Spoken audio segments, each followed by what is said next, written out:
Okay, hello, and thank you everyone for tuning into the Joyscape Therapy podcast.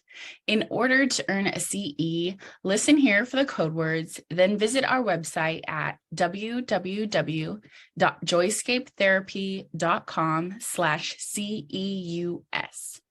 You will enter the code words and your BACB info at checkout and then receive your certificate in 5 to 7 business days.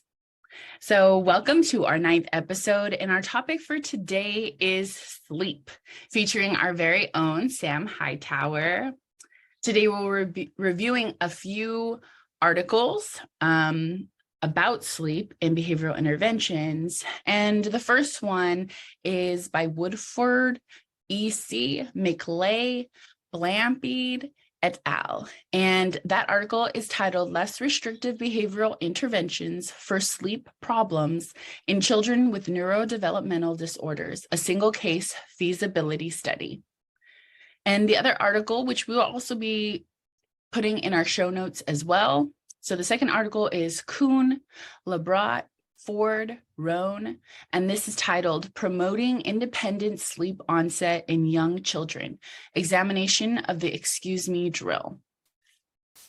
All right. So if you remember Sam, she joined us on our 5th episode as the episode title was Momming as a BCBA. So feel free to check that out after you tune into this episode. Let's go ahead and hop right in. So welcome, Sam. We're so happy to have you again. And yeah, tell us a little bit about what led you to being interested in today's topic of sleep. Yes. Hello, everyone. I'm excited to be back. Talking about something that's not as emotional for me. I'm excited to talk about. It's more fun for me now at this point. But yeah, so some background. I started suffering from severe insomnia myself when I was in my first pregnancy. So of course, my brain decided I need to do some research and figure out why this was happening and how I could get some good quality sleep. So yeah, anyways, I did some research, and then fast forward to when my oldest son was ready to sleep in his own room, I was struggling with sleep training. So there were many reasons I was struggling, but the biggest barrier was myself. And I identified that pretty early on. I had severe anxiety just about not being able to see him at night, which is really common, honestly, for a lot of parents. So, however, as I grew larger in my second pregnancy, I knew I needed to make a change for myself and my family. I needed to get my son out of my bed because it was extremely uncomfortable. But yeah, like I said, I knew I needed to make a change. I did some more digging for research and found some good books along the way, which I'll make sure that I share too. But I saw a lot of people on social media offering sleep consultation services and realized, oh, some of these people are BCBAs. Like I should be able to do this. And I was always aware, that there were sleep training methods that use extinction, like the Ferber method and what people know as cry it out. But I was definitely looking for a different approach. I came across many social media pages that were promoting other interventions that were more in line with my family's needs, and I ended up pursuing a summer mentorship with a clinician I actually met on Instagram. She was great. I was able to, after the mentorship, I was able to effectively sleep train my son, and in a way that met both of our needs. And I learned how to help my clients who have their own sleep issues. And then I also learned how to mentor or coach parents and caregivers throughout the sleep training, throughout their whole sleep training experience. So that was really helpful. And I was able to apply some of those strategies to myself when I was doing the sleep training. So that was nice. No, I think it's super key. Like you mentioned like a few things, because I wanted to make sure that sleep is such a broad topic, and, even as we expand and hopefully, getting the podcast to get more exposure and things like that, we're thinking about our target audience. And so it also got me into thinking about like my own sleep patterns, right? And a lot that's available to us. Like I know in the past I've used like Spotify, meditation music, and, there's tons of apps that also help with these things. And I think we'll talk more about it too, like some of the different like sound machines, the lights, right? So I think like coming even from that perspective of outside of, like ABA and kind of what we do in our, day-to-day work life, having that personal piece of whether it be our own experience with sleep, whether it be us implementing strategies with families, or even from our own experience, like you with your children. So that's cool that you kind of encapsulated like all of those concepts, which I really hope, I think that a lot of the things we're going to talk about in terms of interventions can still be used with any population, really, Exactly. for ourselves. Exactly. Yeah. And I mean, that's pretty much it. It was just basically, I could have summarized that a little bit better, but it was basically my two children. I needed to sleep train. And that's what led me to digging all the research. And like you said, realizing that this could be applied to a lot larger population. Yes. So yeah, just kind of going into that, I was looking at you also gave an internal presentation for our staff. So I was kind of looking at that chart too from the CDC of just like average sleep hours. And, it got me thinking of like, how many hours of sleep do you get, or do I get in one night, or do I feel rested when I only get 6 hours of sleep? But, yeah, so just kind of thinking about ourselves first of like, how many hours of sleep do I get and actually feel rested? Yeah, that's a good question. And that's something that is like, it's different for everybody, just because, everyone's different, and I can function off of 6 hours of sleep, and I might not be very chipper and happy-go-lucky, but it's like, I will have a little bit of caffeine and, and I'll make it through the day. I won't, like I said, I won't be extremely happy and chipper, but I can do it. But I know myself, and I know that like if I want to have a good day or even a great day, I should probably aim for more like 8 hours. And I think most adults aim for 8 hours. But yeah, that's just what I do personally. I know that my sleep habits are not great, but that's because like I choose to stay up late after I put the kids down, and like watch the show, or I might wake up a little bit earlier than normal just so I can like get a head start before they wake up, and so yeah, I think my sleep habits could always improve. But my children, however, I feel like now they're at a pretty good place. I think for Sterling, the baby, he's 1.5. He gets a lot of sleep. He gets anywhere from like 10 to 12 hours of sleep at night. They both go down around like between 8 and 8:30, just because my husband gets home a little bit later, and it's like part of their routine is for him to read a bedtime or a story to them, and then we go to sleep. But yeah, so Sterling gets about 10 to 12 hours, and then he also takes 1 to 2 naps during the day. So he's getting like a great amount of sleep. Maverick, the 3.5-year-old, he also gets a good amount. I would say typically 10 to 11 hours consistently, but he also has one like longer nap throughout the day. So yeah, and I'm definitely one of those parents who like structure their like outings and their days around the kids' naps, just because I know my kids and they need the sleep. And if they're not going to sleep, I'm not going to push it on them, but I at least want them to rest, So, so yeah, I think that's in general, like, yeah, how much we all get. I think, like I said, I think they have a pretty good, like, healthy sleep habits going on here. It took us a while to get there, but I think now they're doing great. Yeah. Nice. So yeah, I just kind of quoted a piece from the article, and I really liked it because one thing, like even that sleep pressure, that term, I didn't really quite understand. So I thought that was like a crucial part of their intervention that they mentioned when they're talking about least restrictive behavioral interventions, right? So like insufficient sleep pressure, both a precursor and product of circadian dysregulation, was also a common precipitating factor to sleep disturbance across participants. So can you touch a little bit on like circadian, I think you had like circadian rhythm, circadian dysregulation? Yes. So let me pull up because I don't want to misspeak. Let me pull up my yeah, so basically the way that most people know circadian rhythm is because they're told it's your internal clock. Like that's basically all people know about it.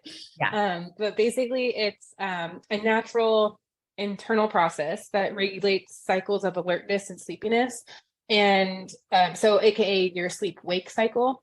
And so it responds to changes of light in our environment, and then it also it repeats this process every 24 hours or so. So, for example, just again to touch on like my own personal experience, right now Maverick, the oldest, he's dealing with some issues with this because I noticed actually this morning in his bedroom around 4 a.m. It was around 5 a.m. It was very sunny in there, and he woke up and he was like, oh, it's wake up time. The sun is out. Like he's kind of learned those cues, like, okay, I associate morning with sun, and this is when I get to get out of bed.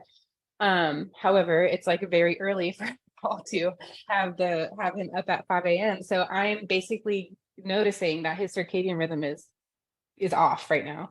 And so anyways, yeah. So what I'm going to do to help him adjust it is I'm going to basically start doing some bedtime feeding. And then I'm also going to add some more like environmental arrangements to help him with it. So for example, I'm going to buy some blackout shades to put behind his blinds so that that'll kind of trick his mind into thinking like it's still time to sleep, right?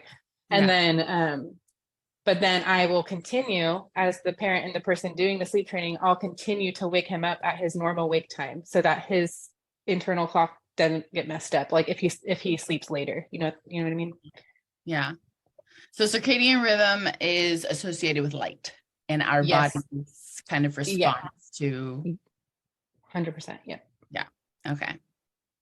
And then do you want me to touch on sleep pressure a little bit? I think it's okay. Yeah. So yeah, basically I think this one is pretty easy to explain. It's just basically the need to sleep. So it's for example, if for Sterling, the baby, I have him wake up around 7. I put him down for his first nap around 10 a.m. because I know that 3 hours is enough time for him to get drowsy enough to want to fall asleep. It's like, it's all about sleep pressure is all about the desire to sleep, right? So it's you're naturally becoming drowsy. It's not like mom forcing you to lay in bed at nap time because she said it's nap time. It's like I'm taking the cues that he's actually tired, and so that's when I'm going to make it his nap time, if that makes sense. So yeah, you're waiting for that sleep pressure to build up, so that you know that they have enough drowsiness built up in them and that they will more likely fall asleep on their own. Mm-hmm. Yes.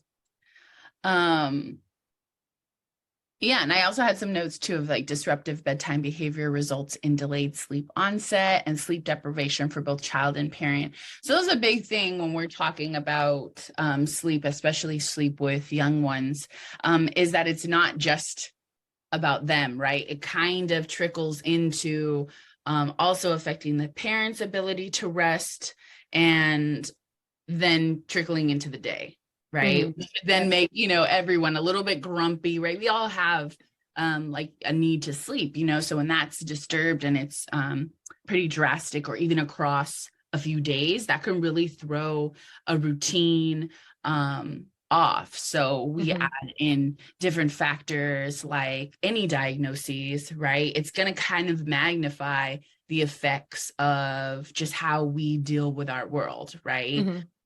So yeah, I thought that was, important to mention it, that even though we're quote unquote like working with the child to, get into a better sleep pattern or, get out of sleeping with the parent, it does come down to like it affects kind of the whole household even, right? Like we would a lot of who also live with their grandparents. So, if you have sleeping at 12 a.m., 1 a.m., it's going to affect everyone with this household. Definitely. And so I also touched on like just nowadays with the technology, we have the convenience of certain apps for sleep assistance and sleep tracking. So I was going to ask, have you ever used any of like the sleep tracking apps for like yourself or for your boys? Yeah, I used it for myself the boys, I just kind of like created my own data sheets, like, you know me. But for myself, I did actually, and now, sorry, I don't remember the title of it, but it was, man, I'm gonna have to look for it because I loved it. It was so like, you, I felt like they had a behavior analytic background, like whoever created it, Yeah. like, so like I was reading a lot of it, just like I was extremely interested. Obviously, I'm passionate about sleep to begin with, so that explains it too. But gosh, I'll figure it out and I'll share it with you. But I actually stopped using it. Yeah.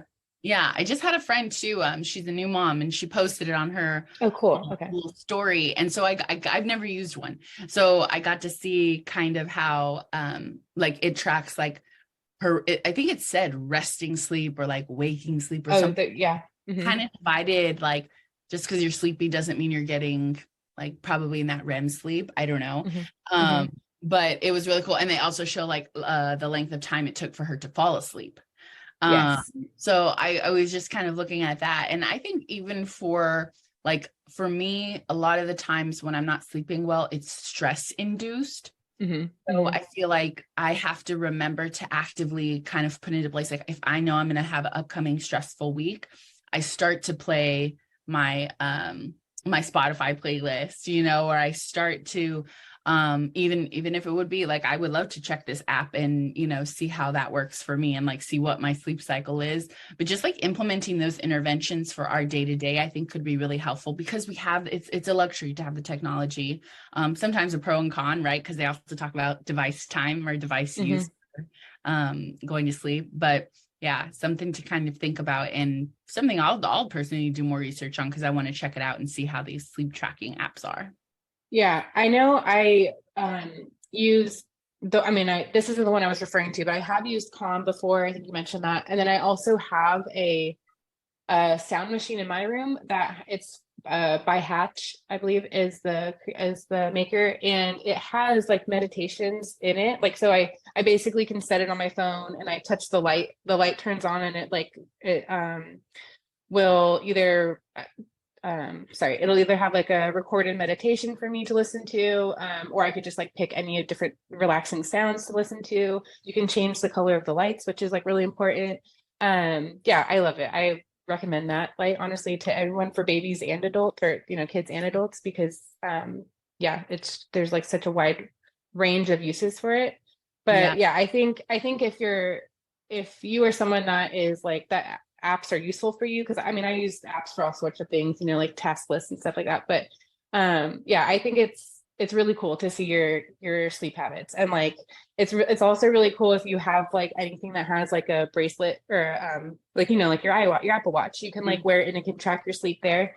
That's even like you can just start from there, and just see like oh, I was in REM sleep, that like you can just see like how long you're actually getting like good quality sleep versus just like kind of resting. So yeah, I guess if you're kind of like quote unquote, I was going to say quote unquote nerdy, but not even that. If you're just into like learning about yourself, yeah, I would definitely recommend any sleep apps, Yeah. Yeah. And so going back to the article, just kind of, I think the biggest thing they touched on is some of, like the efficacy of extinction, but with consideration to the effects of distress, the effects of the extinction burst, the disruptment to treatment, the required guidance for treatment fidelity, right? And the research is really reviewing less restrictive methods of intervention to address sleep, particularly in the Woodford et al. Article for children with neurodevelopmental disorders. So I just wrote down a few kind of points that the study made and kind of their focus. So one was a reduction in sleep disturbance, so unwanted bed sharing, night wakings, sleep onset delay, which we'll come back to that one and probably kind of touched on it a little bit already. But the fourth one was sleep onset is the initiation. Okay, so yeah, I guess we could maybe you could touch on like the sleep onset delay. Okay. Yeah, so I see those were so yeah, sleep onset is the initiation of sleep, or the transition from wakefulness to sleep. So basically, if you have somebody that's experiencing sleep onset delay, that this just means that it's taking them longer than average to fall asleep. And so in some cases, the sleep onset delay can be up to 2 hours, which is, yes, it's a long time. And which this though then would be classified like as an actual like medical sleep disorder, because if you can just imagine someone taking 2 hours to go to bed, like that's a lot of work for the parent to continue an intervention for 2 hours. Like I can just not imagine myself like wanting to continue with something if it was taking that long, you know. But yeah, so that's why like if I did have a client or somebody who was coming to me and they told me, oh, it's taking about 2 hours for them to fall asleep, I would say, okay, let's speak to a specialist first to see if this is something that's not behavioral and maybe it's something medical. And just so you know, I'm not trying to do an intervention that's not going to be effective, you know, like putting anyone through all of the work. Yes. But yeah, I think that's basically, that kind of sums up sleep onset delay. Yeah. And just making sure we kind of eliminate those pieces first, like you mentioned, the medical piece that goes into it. Yeah. So just to reiterate, because I did get a little bit caught up just from our writings, but the study focused on reduction in sleep disturbance, night wakings, and sleep onset delay. And like we mentioned before, when we don't sleep well, our daily lives are then affected drastically. And our ability to be productive, sharp, or even present, right, are all in jeopardy when sleep or any other physiological need isn't being met. So sleep, in the article I mentioned, sleep problems are likely due to biopsychosocial factors like impaired melatonin regulation, co-occurring medical conditions, and psychiatric disorders. And then also behavioral and environmental factors that can also affect that. And Sam, I kind of put here just like a note from the training you had. I loved the photos you shared of like how you set up your like the bed next to the crib, and so maybe you want to kind of like verbally take us through like, how you set that up. And I love also how you mentioned you like that worked for you, so kind of customize it to what you were feeling comfortable with, because kind of to get out of the room maybe like that needed a fade in fade out process. Yes. So I actually was reading the book called Precious Little Sleep. And let me find the author's name so I can at least like give her a little, you know, some credit. Alexis Dubeef, I believe is her name. But it is a great book. It gave me, I guess, the motivation to do this method. And so what you were explaining is I brought in my like entire camping cot to my son's room and put it next to his crib, right next, like literally touching it. And I started the first night with letting him, and I don't think I shared this in my presentation, but the first few nights I allowed him to sleep with me on the cot. And we laid together on the cot because that's what he was familiar with. We were sleeping next to each other in my bed every night, you know, up until this point. And so, yeah, I started there with him on the cot. As he got more comfortable with me staying in the crib by himself, I stayed on the cot outside of his crib by myself. And then, so basically, yeah, as we went on with the intervention, I just moved myself a little bit further away from his crib.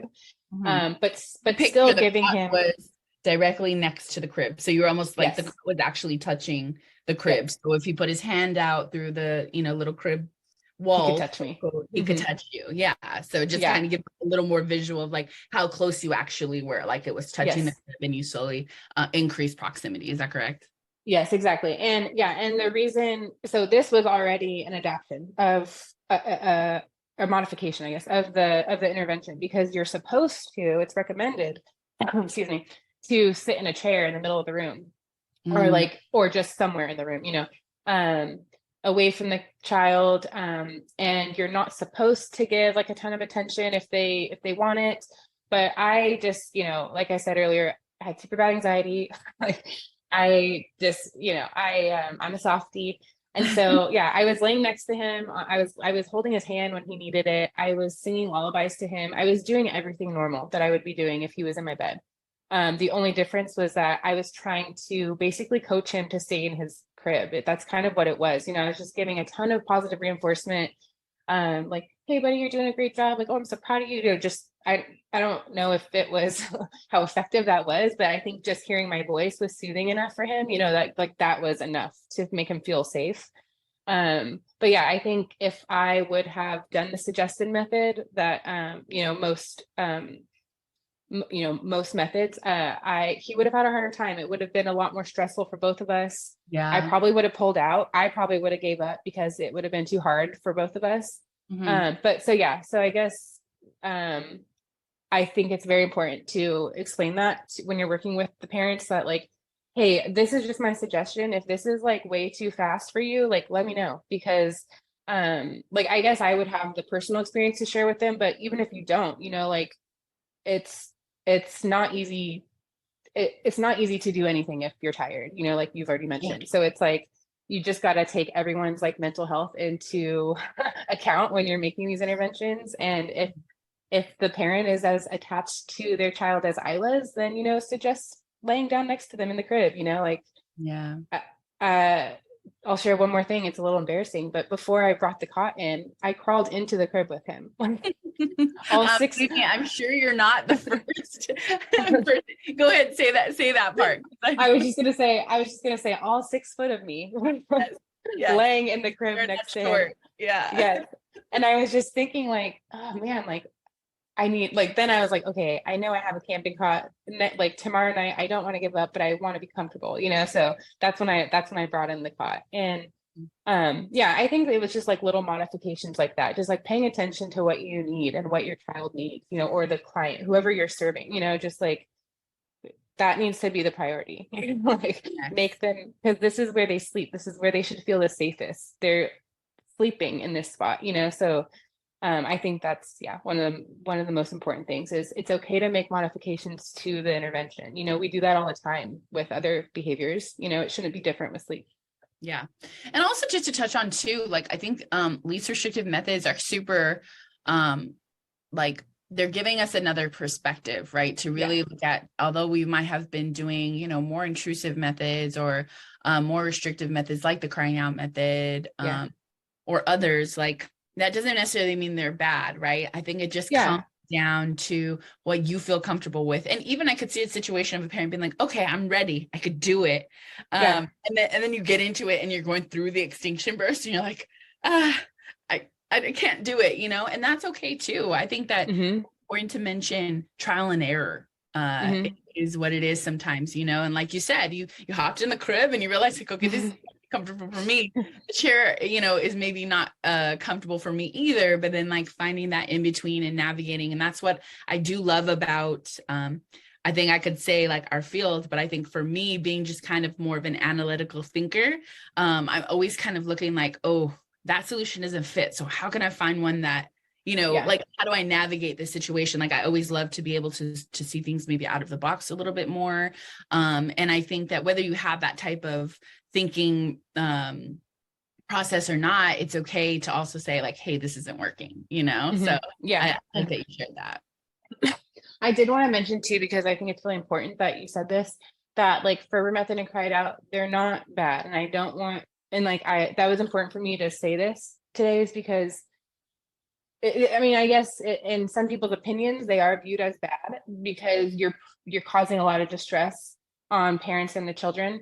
But I do know that there are certain individuals where that was the method that was most effective and safest because of outside factor, like maybe the parent was, or another person was the maintaining factor of an aggressive behavior or self-interest behavior. You know what I mean? So it's like, I do want to just say that it's like, just because we are talking about least restrictive methods and, I'm here cheering on all of those, I think that it's important to note that, like, if that is what is recommended after you have tried other methods, then that might be what you need to do. And I think the thing that I do want to note is that, like, another thing I want to note is that the Ferber method and the cried out method, they're tough because the main point of that, the main goal of those are to keep the person quiet at bedtime. So, excuse me, because they're crying, they're screaming, they want you, but you're not giving them any attention, right? So they're going to learn all of this noise I'm making is not helping me get what I need. So then they just move on and eventually go to sleep. So that's why it's viewed as like, some people see it as not great, but again, like I said, I think if the maintaining, if whatever you're trying to decrease is maintained by attention, obviously you're not going to want to provide the parental attention. You know what I mean? So I just feel like that's important to know. Yeah. Well, thank you. Yeah. Yeah, so I just had like a closing note on that because I feel like we had a really good, in depth on that, but like just touching on how awesome it is to modify as it pertains to your situation and what you're dealing with, right? And do what makes you comfortable. So if that's, I think you mentioned too, Sam, maybe you could go into more detail about like having a comfort item, and we talked about blue versus red lights. A cool room with a cool temperature, or a sound machine. So just touch on some, maybe you could touch on some of those that you found to be super helpful. Yeah, these are all suggestions that you'll probably, like if you open up a sleep app, I'm sure these will be like the first thing they recommend for you to do for yourself. But yeah, a comfort item, I guess this would be more for, maybe an adult, but more for children, teaching them to, pair, like for instance, Maverick has like 5 little stuffed animals, and he feels he's paired those stuffed animals with, okay, I'm ready. I feel comfortable to go to bed, like he wants them with him. They were very crucial when I was like when we first started sleep training in the crib, because he, excuse me, he didn't feel safe if he didn't have all his friends with him. Basically, it's kind of like what I kind of learned was his mentality, But yeah, I think those are just a easy tool to help just pairing safety and comfort with the place that they're going to sleep. Red lights versus blue lights, those, I won't get into like too like the sciencey stuff about it, but it's basically red lights promote healthy sleep, blue lights do not. The blue light is also tied to, like all of the information you guys probably know about, just like limiting blue light use of like your electronics and stuff, because they are the light is produced by blue light, I believe.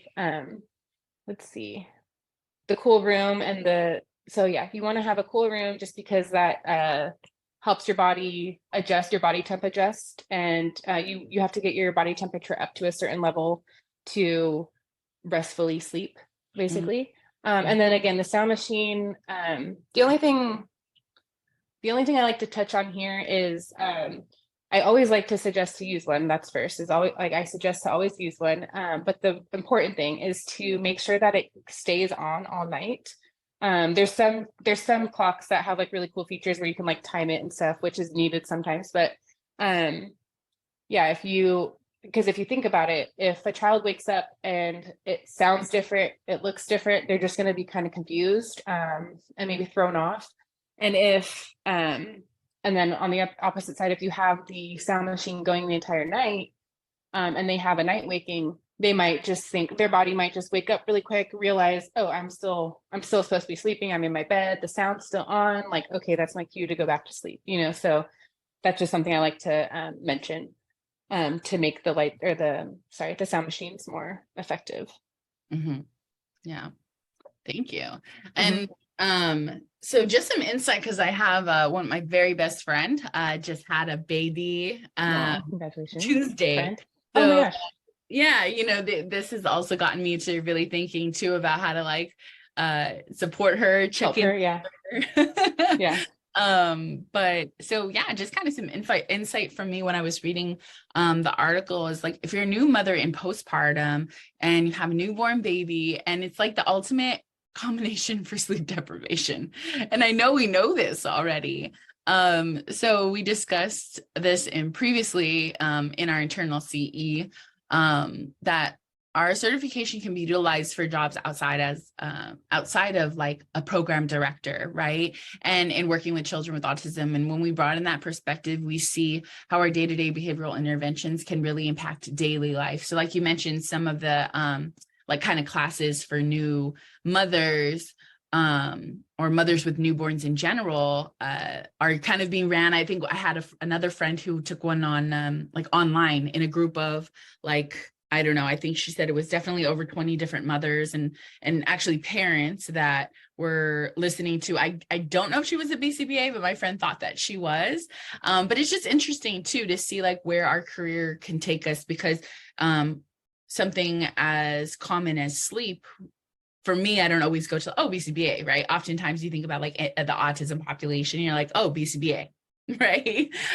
So yeah, just kind of something to throw out there too for those interested in obtaining their certification, or if you're still learning about, you know, what a BCBA is, just some things to mention as we head into more about the behavioral interventions for sleep.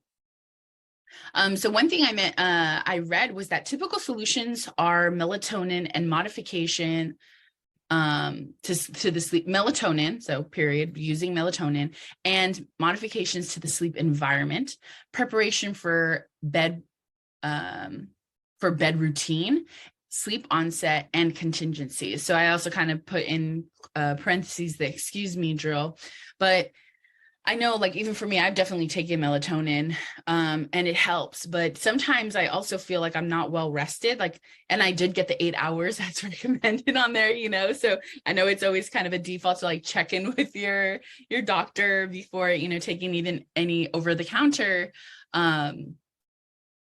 medications or even just supplements, right? So Sam, I don't know if you wanted to speak on some of these like typical solutions, whether it be from for personal experience or just things that you found that were effective.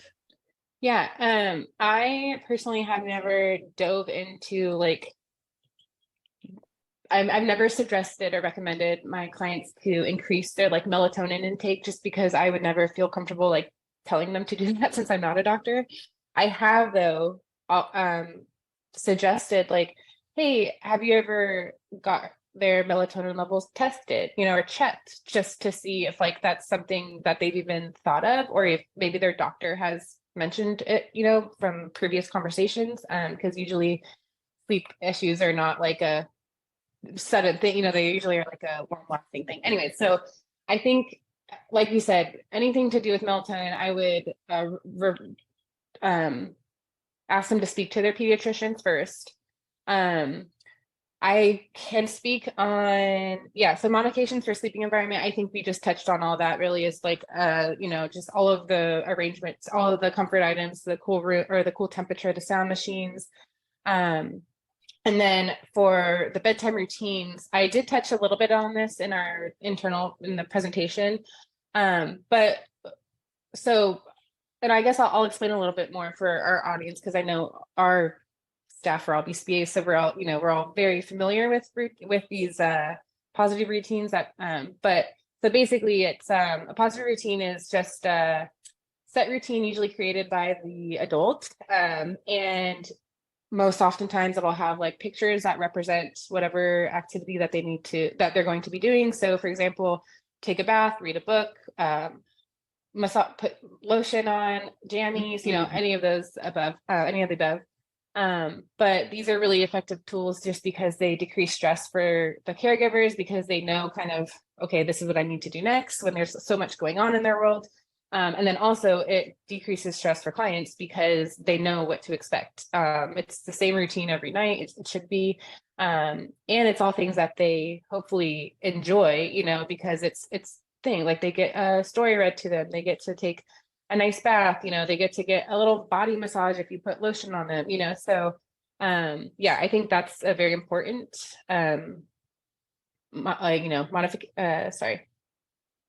it's a very important solution. And then last but not least, I wanted to touch on excuse me drill, if that's okay, but I won't go on too much.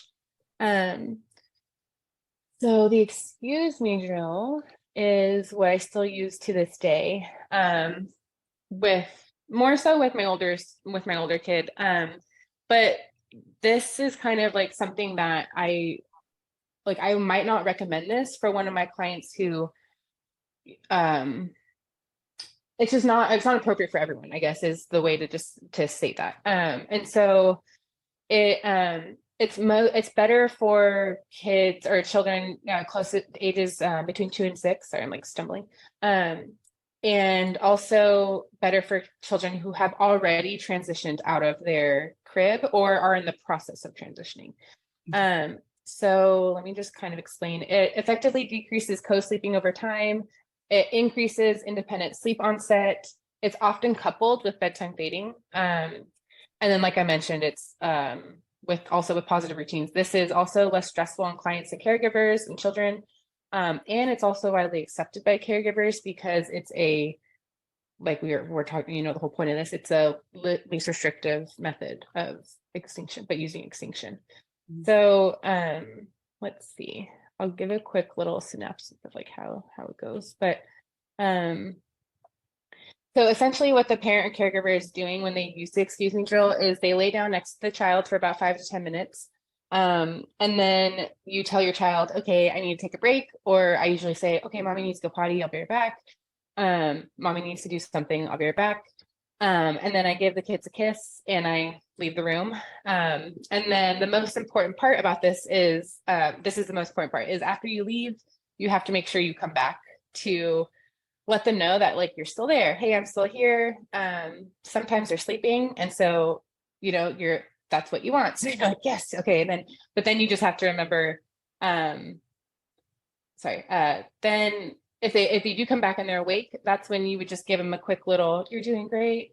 Sometimes you could lay back in bed with them, and start over. But anyways, this is just, I think, a really, what's the word? It's a very gentle method. And I think that's, most likely why it's, like I said, widely accepted by caregivers. Yeah. So just to kind of sum it up. So basically you're with the child, maybe you give it a little bit of a comfort, whether it be a hug or a kiss, let them know you're going to step out for a minute, but it's important to come back. Sometimes they may or may not be sleeping, but the idea is that when you do come back, they're asleep. Yeah. And I feel like I didn't, oh, sorry, go ahead. And it's like further along treatment, more towards like what you might be fading out a little. Yeah. And so I was going to say I didn't mention the important part is that when you first start it, the intervals can be very, very short. Like you can start at like 10 seconds of, okay, I'm laying in bed, I'll be right back. And it's like, you're only gone for 10 seconds. So then come back in. Because some people like tolerance building. Yeah, exactly. Because of mom's or whomever's presence being exactly. Yeah. 100%. Nice. You're just building up that duration that they are comfortable sleeping without you, basically, So. Yes. Awesome. No, thank you so much for breaking that down, because I know that was a really cool, like when you mentioned it, a really cool intervention that I'm like, oh, I've never heard of that. Great. So we'll go into our first code word for today is, of course, sleep. So stay tuned for our second code word, which should be given a little bit later in the presentation. And so kind of transitioning into just a piece of the article that I thought was super important. And actually, I had an incident where a couple of service providers were talking about an FBA, and they're like, what's an FBA? So I think it's important because they did use it in the research. And I don't know that we talk about it too much. Maybe we will eventually do a segment on an FBA. So we often use an FBA to kind of, it's a more thorough assessment comparable to ABC data. You use ABC data, but it's kind of a beefed up version of that to monitor some of the intricacies of a target behavior, really looking at the environment, how others are responding, how the child or whomever you're observing in the target behavior, and really kind of looking at it all and breaking it down, right? So we have those antecedent strategies, things that happen before the behavior as you see it, an objective definition, and a consequence where, what happened right after, how did people respond? How did the individual respond? So the study used this when looking at least restrictive intervention methods, and they started out with an FBA, which stands for Functional Behavior Assessment. So they looked at how long it took for the child to go to bed, the time before falling asleep, and nighttime waking. So they're tracking time, duration, what we call like inner response time, and time being awake, as well as naps. So I know, and this made me look too, it was like, oh, what age would a child stop napping? So that's something too of like, always individualizing that process, because some kids, it is a process for some kids. Some kids are almost ready to like, okay, I'm done with nap time. But kind of really looking at some of those pieces. So when we have this information, what do we do with it, right? We have all this data. We're looking at, okay, this is what happens, and this is what it looked like in this situation, in this environment with this person. So we create goals, because we are, at the end of the day, we're BCBAs. So we love to do. No, I think it really, for me, what goals are, it gives us a plan. It gives us a guide on how we're going to approach a situation. So Sam, I wanted to see if you would touch on some of the goals, or like even the process of developing those, right? And just to add, Sam, you had goals for your husband, which I absolutely loved. And let's give, credit, especially we're recording this early, so we probably won't get this out in time for Father's Day, but shout out to fathers too. We give them credit, and also any fathers that are listening to our podcast. We hear you, we see you too. But Sam, you gave some goals for your husband too, to help you out with this process. And so yeah, if you want to kind of just speak on like your goal development, and I know you also had an assessment that you showed as a visual too. So go ahead. Yeah. So first I'll start with the assessment piece. I really only used one assessment in the past. It's the sleep assessment and treatment tool by Hanley. It's great. It's a lot of questions. It's a lot, but it gives you so much information. So yeah, that's really the only one I have to recommend. But on top of that, I always suggest too that if you're going to be writing sleep interventions, then you ask the family or client to fill out a sleep diary for at least like 2 weeks before you start the intervention, because this is going to give you all of that additional information that the assessment maybe didn't give you, but also it's like real-time data. You're getting the data from you're getting the baseline data essentially. So what did with the sleep diary, because that's something they mentioned too, they had the family yes. doing the study. What does sleep diary entail? Yeah, so a sleep diary is basically, let me open up my again. So okay, so like I said, it's typically the first step that you're going to use in the sleep intervention. It is a place for parents and caregivers to write detailed information about sleep patterns.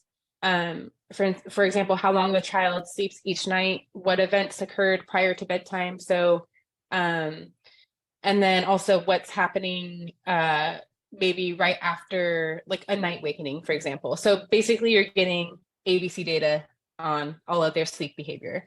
And again, this just helps the clinician understand like what events are maintaining challenging sleep behavior.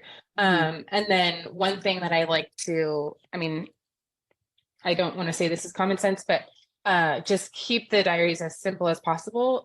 Just because like we've said already multiple times, like sleep training is really tiring on everybody. And so just imagine someone trying to like fill out a worksheet at the end of doing sleep training. They're not really going to want to do it, So what I include is I'll put a column for the day, a column for the time that you put them to bed, the time they actually fell asleep. There's a column in case there's like any night wakenings. You can write anything down there. Let's see. I'll have them describe the night wakening. And then, and then the first column, it was just like, how long it was. And then you also include what time did you wake them up? How did that go? And then you'll also include a column for naps if the child still has them. So this, like I said, can be tailored to be even easier for them. But yeah, they're very important tools to get the information you need to create your goals. So, which brings me to what you were just talking about. I mentioned how I like quickly identified myself as the barrier for Maverick. And so what I asked my husband to do was basically take my place. We got to a point where Maverick was not making much progress. Like he was just comfortable with me in the room away from the crib, and that was that. But like I wasn't able to get out of the room without him staying happy and comfortable. And so, yeah, what I did is I wrote a goal for Marcus. I'll read it to you. It was just, let's see. Marcus will accurately follow instructions to implement a bedtime feeding procedure with assistance from BCBA at 100% opportunities across 3 consecutive weeks. So in real life, I didn't add like all the mastery criteria. It was just, to follow the bedtime procedure, that bedtime feeding procedure I wrote for him.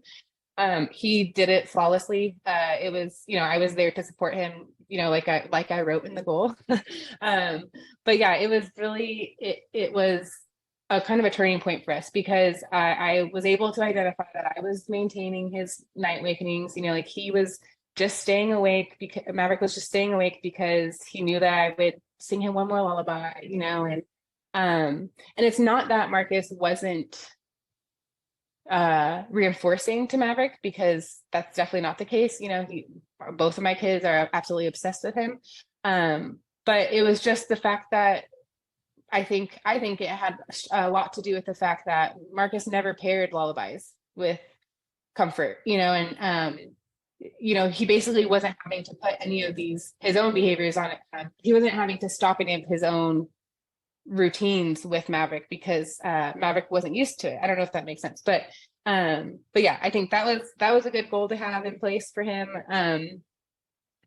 And then let's see.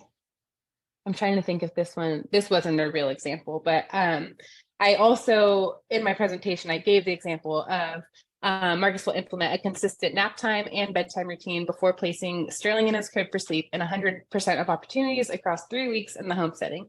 And so this was actually a goal that I wrote for a previous client, not word for word, but similar. And the reason I wrote this goal for that parent was because one parent was very consistent with nap time routines, and the other one just had a harder time staying consistent. And so, and we noticed the huge difference in the child's just everyday functioning when they were skipping those naps. And so, so yeah, we built up this whole bedtime routine for that parent, and they got very quickly adjusted to that routine, got used to it, and you could just see like it was night and day how much it helped the family. It was great. But yeah, I think that answered your question. Yeah, okay. Yeah.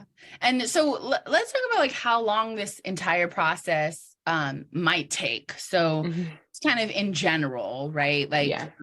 I know this can vary, sure, but right.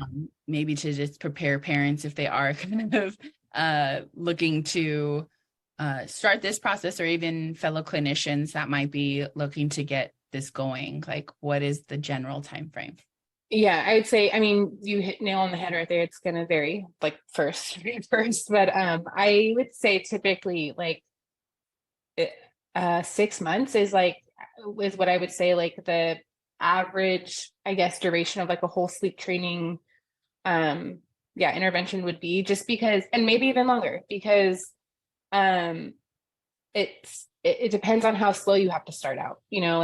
For instance, I mentioned earlier when like the intervals for bedtime fading, or sorry, for the excuse me drill could be 10 seconds, so if that's where you're starting, like that might take you a very long time to get to 30 minutes, like whatever your goal is. But yeah, I think short answer, I would say like the sweet spot is probably like 6 months before they're like officially, like sleep trained, quote unquote, sleep trained. Mm-hmm. But I do want to throw it out there that Maverick, my oldest, is 3.5 years old, and like I'm still technically like sleep training him, like he does sleep throughout the night in his bed. Like, yes, I'll give him that. Sterling does as well, but there are plenty of nights where he's still engaging in night wakings, and he does what we call curtain calls. And it's where like he literally will just get out of bed to be like, what are you doing? Just to like get some attention, And yes. So like it's an ongoing process, but I would say the hardest part of it is, those first 2 weeks are tough. as with any transitions. And then it's kind of like, once you get out of like the first month or so, it gets easier, and it's just like kind of doing the same.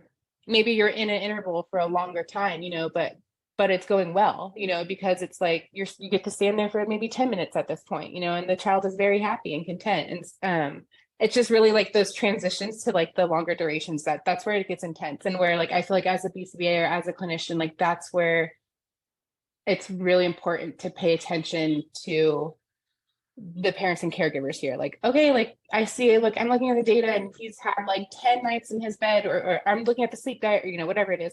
And I'm seeing that it's been going so great for like 10 days. Like, okay, I think it's time to adjust the interval, and like just really like amping them up for it, like, and like prepping them for like, it might be challenging, like if it does get too challenging, don't worry, we can take a step back. Like, I think that's something that's like really important too, to let them know is, and I think maybe too, as like BCBAs, we get stuck in our like, no, we can't, we don't want to like go back to, like that's taking a step back. But I think like you and I, we've already said it, like that's kind of how it goes. You have to do trial and error, right? Like you have to, you can't just push something if it's not effective, so. And I'll stop there so I'm not rambling. Like some of what the study had mentioned, and just kind of my insights after reading a little bit about it. So I haven't formally like worked on training, sleep training. So this was definitely kind of a dive back in, and, to refresh a little bit. So I'm so happy to be able to have like your insights and your personal and professional experience with some of this.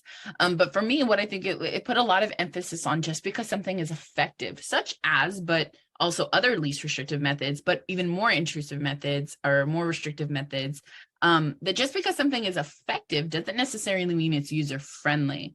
So as clinicians, it's essential to understand the capacity of, whether that be ourselves, if we're implementing it, or maybe families we're working with. But if the pandemic taught us anything, it was that our mental health and well-being are too easily set aside just to adhere to the demands of like work and life, right? So I think what stood out for me is that being present and what the value of that is.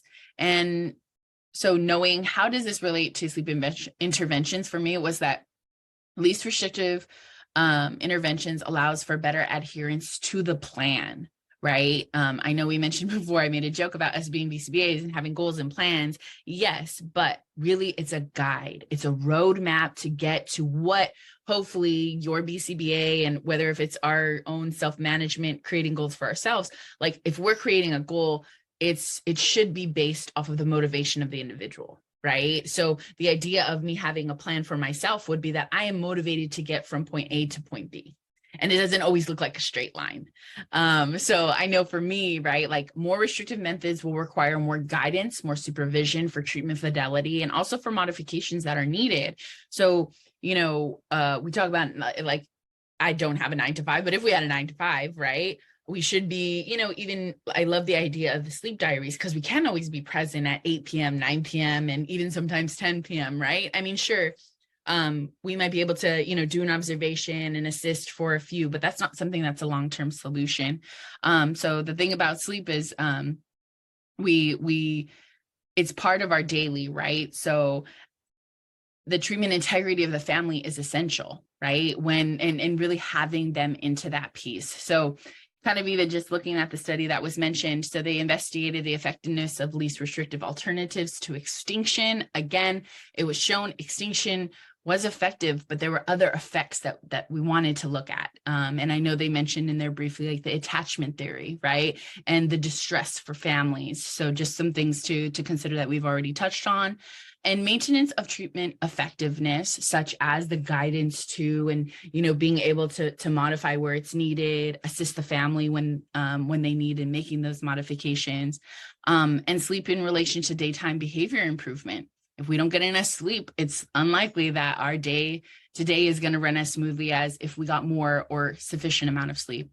And then also assessing parental acceptability of the interventions.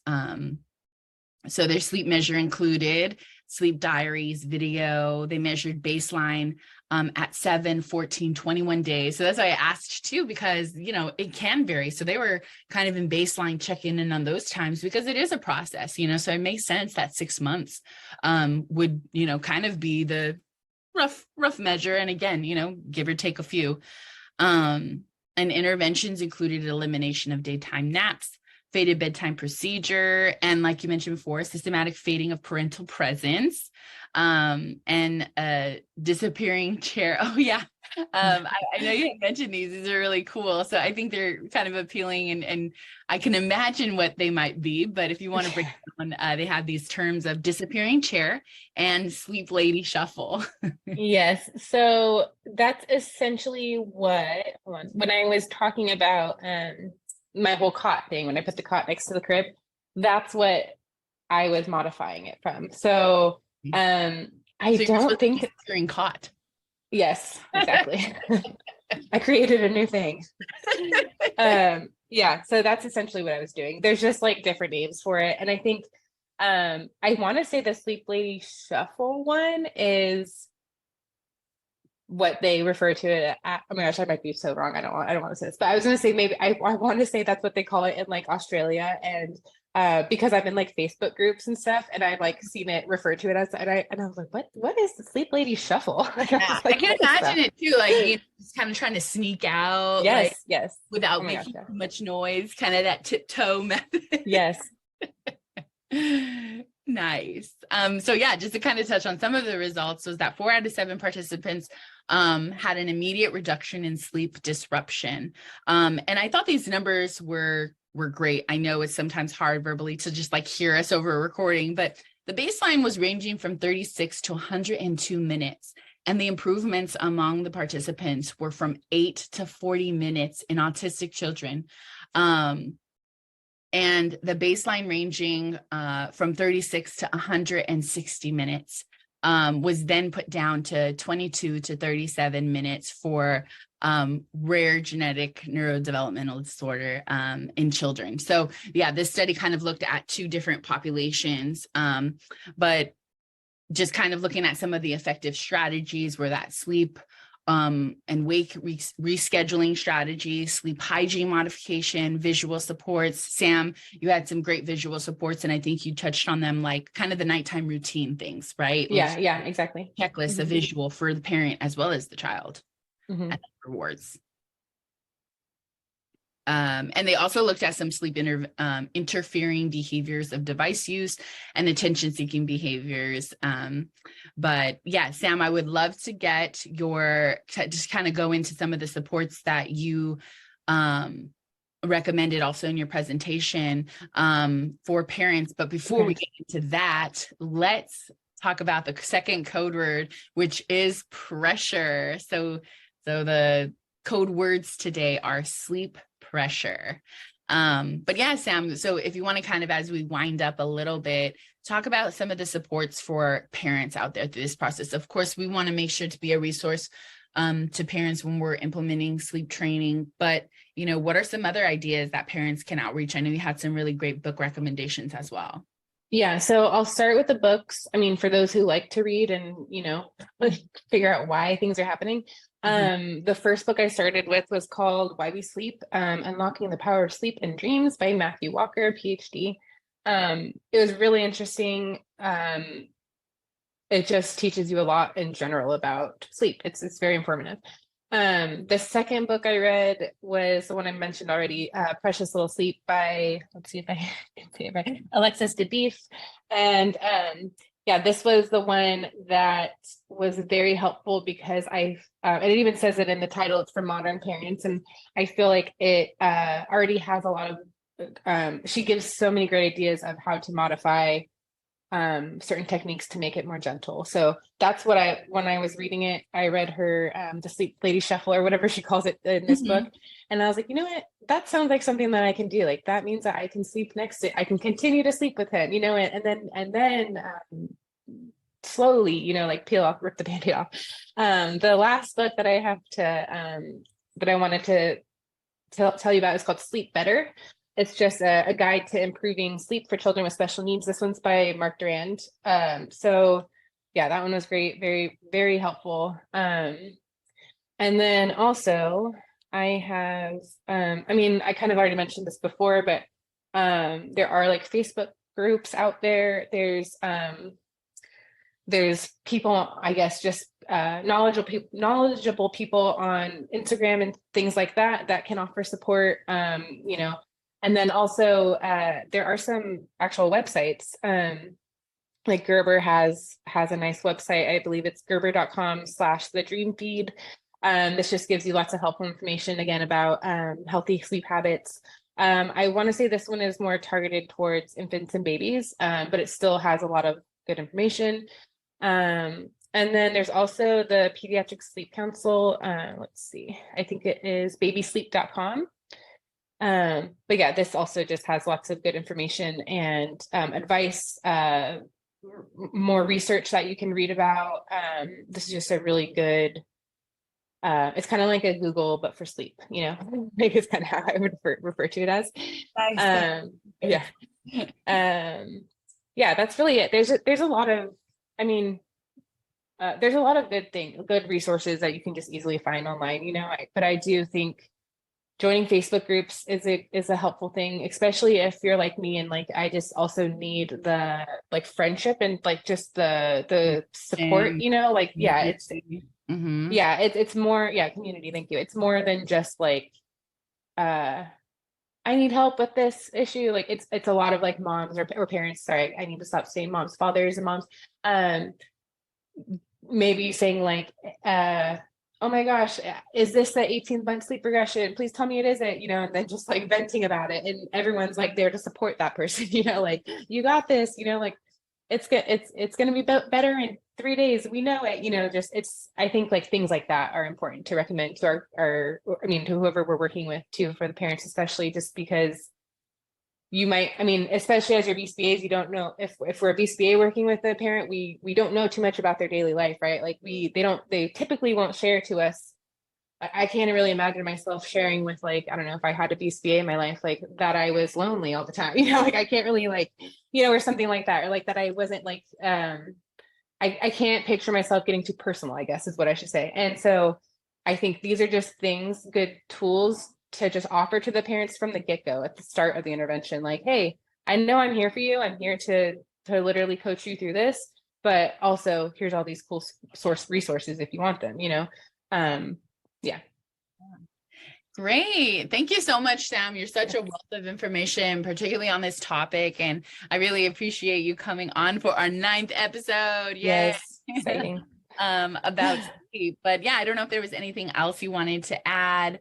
I feel like you touched on so many great things, and I know we just kind of breezed through them, but yeah, if you have anything to add in your closing remarks. Yeah, no, I think I feel like we kind of summed everything up pretty well. Yeah, this was fun to talk about, like I said. And no, I think just some encouragement maybe for parents. That yeah, it's hard, but just like any other I guess like milestone or what do I want to say? Like it gets better. It's really the only thing is what I should emphasize is that yes, it's hard, but it gets better. And it really pays off in the end to get people the amount of sleep that they need. So yeah, thank you for having me, Maryssa. It was fun. Yes, great. And just a reminder, thank you again for joining us on Joyscape Therapy Podcast.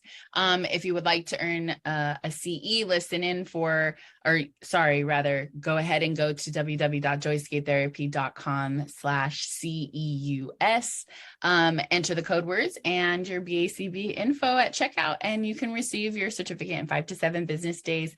Thank you so much. And this wraps up our 9th episode. Have a good one. Bye.